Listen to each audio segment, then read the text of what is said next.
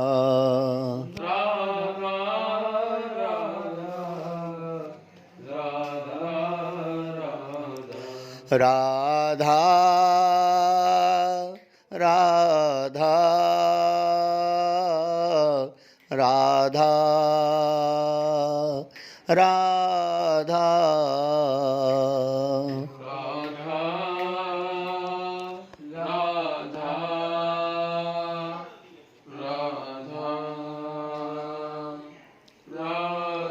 श्री वृंदावन बिहारी लाल की, श्री राधा वल्लभ लाल की, श्री यमुना रस रानी की, श्री ब्रज रज रानी की, श्री रसोपासना की, श्री गुरुदेव भगवान की। जय जय श्री राधे, जय जय श्री राधे, जय जय श्री राधे श्याम।